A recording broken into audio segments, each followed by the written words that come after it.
chez les petits. Les CP ont plus d'ateliers individuels et puis les grands vont plus aller vers des jeux où souvent on a de la supériorité numérique. L'idée c'est de faire le tri entre réussir à aller marquer des buts, jouer en équipe, se faire monter des stratégies.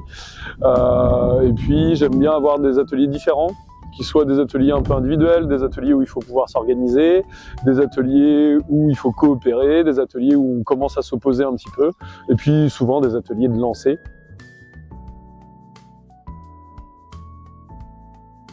L'idée, c'est de leur faire découvrir cette activité et puis d'aller leur faire du sport avec l'aide des instituteurs et des institutrices dans les écoles. Et puis, évidemment, de temps en temps, ça donne lieu à de belles rencontres et des découvertes. Je pense par exemple à Timothée Sergent qui a découvert à l'école, à Emma Boiramé par exemple, qui joue en moins de 17, en moins de 15. Donc ça fait des parcours où après, ils continuent en club. Et du coup, c'est cool. Il y a toujours des temps individuels où ça leur permet de manipuler la balle et au fur et à mesure, ils sont plus à l'aise, ils prennent confiance en eux et du coup, ça leur permet d'évoluer un petit peu plus facilement.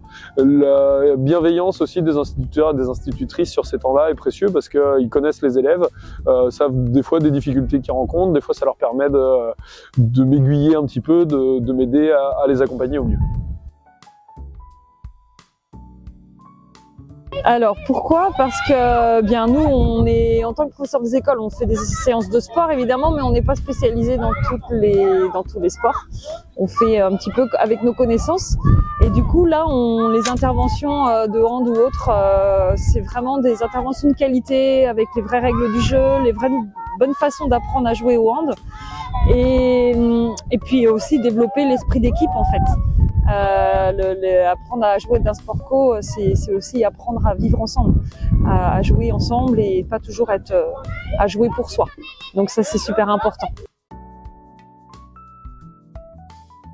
Moi je vous cache pas que quand il y a des intervenants qui interviennent dans ma classe, je prends des photos, je prends des notes et puis après j'essaie de reproduire ce que les enfants ont fait avec l'intervenant, mais j'essaie de le reproduire moi dans ma classe, mais ce sera pas évidemment comme avec l'intervenant parce que je suis pas spécialisée dans le domaine, mais j'essaie de m'en inspirer pour construire après mes séances de sport. Oui, à 100%, je les recommanderais à 100% parce que quand je vois comment les enfants prennent plaisir à jouer, comment ils évoluent, comment ils apprennent plein de choses, quoi, l'esprit du sport. Et puis le hand en particulier, ça développe la motricité, la coordination main-pied, œil, enfin c'est très complet. Donc ouais, moi je recommande à 100% les interventions de hand dans les écoles.